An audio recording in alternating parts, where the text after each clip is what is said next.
Aí sobre o Modbus RTU, ele é um protocolo usado bastante na indústria.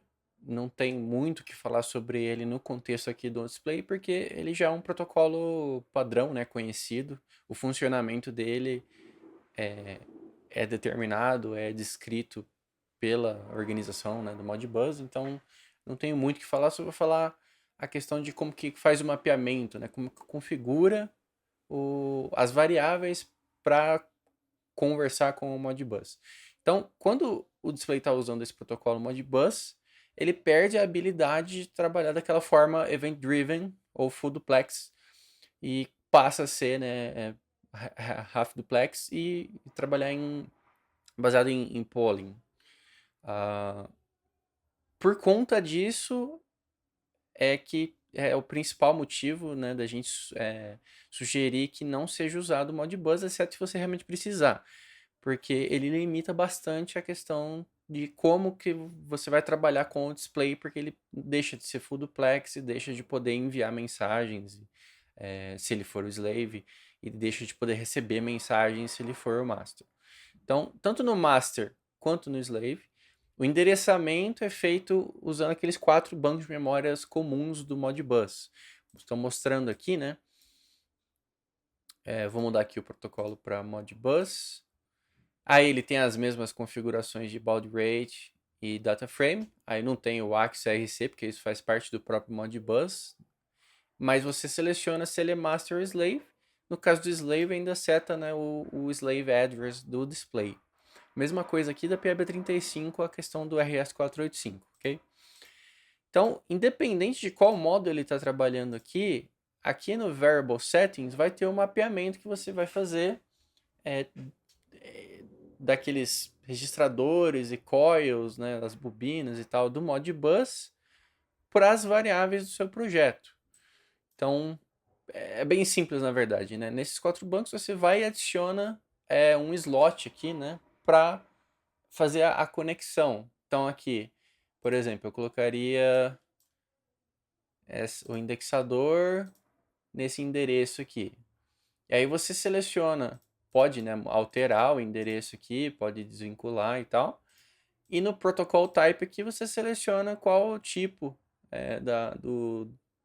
do valor da comunicação no Modbus. Então, normalmente é o signed ou unsigned int 16. Porque o Modbus, né, naturalmente, os registradores são de 16 bits. Então, normalmente ele vai, aí tá vendo aqui, mostra já que ele vai do endereço 0 até o endereço 0, porque ele tá ocupando um endereço só do Modbus. Tá? Esses aqui são os endereços do Modbus. Esse 0, 1, 3 e 4 são aqueles prefixos dos bancos. É tudo normal do Modbus. Se por acaso estiver usando o tipo string aqui, aí tem que definir também o tamanho máximo dessa string, né, do texto. E os outros bancos funcionam da mesma forma. Esses dois aqui são de registradores, então eles têm esses tamanhos de 16 bits, mas o coils e os discrete inputs aqui, eles são endereços de 1 bit só. Então, tende a ser mais apropriado que sejam usadas variáveis do tipo booleano aqui, mas não tem restrição. Você pode usar qualquer variável aqui, só que ele vai ser de 1 bit só. É a mesma coisa aqui do endereçamento, né? Você pode mudar o endereçamento tranquilamente. Se houver algum tipo de colisão entre eles aqui, ele é avisado também. Aqui, ó, colisão de endereço. Então é esse mapeamento que é feito para conectar as variáveis do projeto com o endereçamento normal do Modbus. Então, se o display estiver operando como master ou como slave, isso vai ter que ser feito para que a comunicação possa ocorrer da forma correta. E, adicionalmente, se o display estiver no modo Modbus master, aí ele tem a questão de, o mapeamento está feito. Se ele for slave, ele vai responder aos comandos que o master vai enviar, então tá tudo certo. Mas se ele for master, tem a questão de, mas como é que o display inicia a comunicação, né? Como é que ele dispara essas comunicações na hora que for apropriado. Então, quando está no modo master, não tem aquela questão que tem no Lumen Protocol, de que se a variável é alterada, o valor dela é atualizado, dele mandar automaticamente pelo serial. No Modbus isso não acontece. Você precisa configurar intencionalmente alguns operadores, aqueles operator components que eu citei antes. Você precisa configurar um desses para cada tipo de envio que será feito no Modbus. Então, esse aqui é o operador.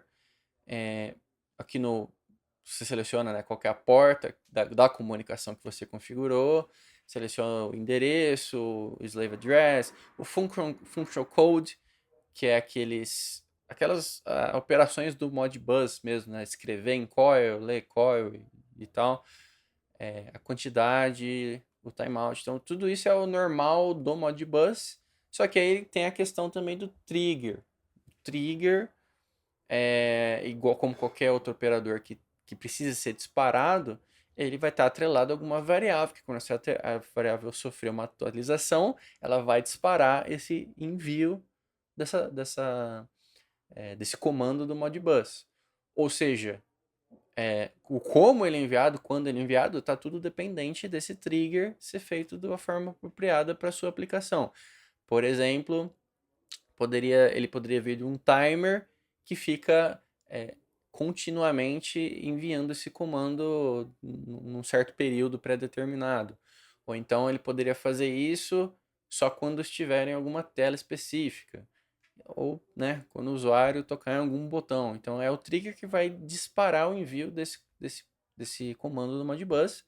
E o resultado da operação vai cair aqui no result. Se ela deu certo, se teve alguma falha, esse tipo de questões, né? Tudo isso está documentado na nossa, tanto do Modbus, quanto do protocolo Lumen, quanto de tudo que eu estou falando aqui, isso está documentado na nossa wiki, tá? Na nossa documentação ali disponível na internet. Então, é basicamente isso. O Modbus é feito de fazer esse mapeamento, uma coisa muito comum, né, no Modbus, e se ele for master, configurar os operadores para fazer o envio dos comandos. Tá? Sobre as comunicações seriais, é isso. Agora a gente vai entrar em alguns outros tópicos.